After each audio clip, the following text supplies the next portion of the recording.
Hello guys, ഇന്ന് ഞാൻ വന്നിരിക്കുന്ന ചോക്ലേറ്റ് ബ്രൗണിയുടെ റെസിപ്പി ആയിട്ടാണ്.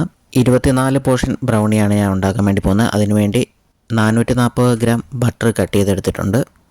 അതുപോലെ തന്നെ 440 ഗ്രാം ഡാർക്ക് ചോക്ലേറ്റ്, അതുപോലെ തന്നെ റൂം ടെമ്പറേച്ചറിലുള്ള 10 മുട്ട, 500 gram white sugar, 225 gram self raising ഫ്ലവറാണ് എടുത്തിരിക്കുന്നത്. പ്ലെയിൻ ഫ്ലവറാണ് ഉപയോഗിക്കുന്നതെങ്കിൽ 1 ടീസ്പൂൺ ബേക്കിംഗ് പൗഡർ ഇട്ട് കൊടുക്കേണ്ടതാണ്. 1 ടേബിൾ സ്പൂൺ വാനില എസൻസ്. ഇത്രയാണ് ബ്രൗണിക്ക് ആവശ്യമായിട്ടുള്ള ഇൻഗ്രീഡിയൻസ്.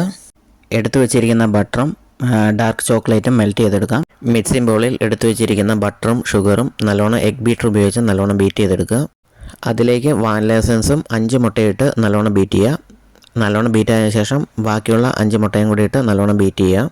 ബീറ്റ് ചെയ്ത എഗ് മിക്സിലേക്ക് നമ്മൾ മെൽറ്റാക്കി വെച്ചിരിക്കുന്ന ചോക്ലേറ്റ് ഒഴിച്ച് കൊടുത്ത് വീണ്ടും ബീറ്റ് ചെയ്യുക. ഒത്തിരി നേരം ബീറ്റ് ചെയ്യേണ്ട, ജസ്റ്റ് ഒന്ന് ചോക്ലേറ്റ് മിക്സ് ആയാൽ മതി.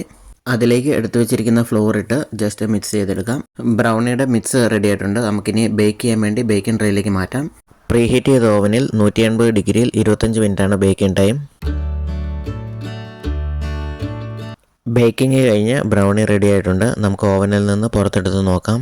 തണുത്തതിന് ശേഷം നമുക്ക് കട്ട് ചെയ്യാം. ഞാനെപ്പോഴും വലിയ ട്രെയിൽ അടിക്കുമ്പോൾ ഒരു ദിവസം ഫ്രിഡ്ജിൽ വെച്ചിട്ടാണ് കട്ട് ചെയ്യുന്നത്. ഇല്ലെങ്കിൽ ട്രെയിൽ നിന്ന് എടുക്കുമ്പം പൊട്ടിപ്പോകാനുള്ള സാധ്യതയുണ്ട്. ചെറിയ ക്വാണ്ടിറ്റി വേണ്ടവർക്ക് ഇതിൻ്റെ ഹാഫ് റെസിപ്പി ഉപയോഗിച്ചും ബ്രൗണി ചെയ്തെടുക്കാവുന്നതാണ്. 20 സെക്കൻഡ് മൈക്രോവേവ് ചെയ്ത് കസ്റ്റാർഡിൻ്റെയോ അല്ലെങ്കിൽ ഐസ്ക്രീമിൻ്റെ കൂടിയോ സർവ് ചെയ്യാം.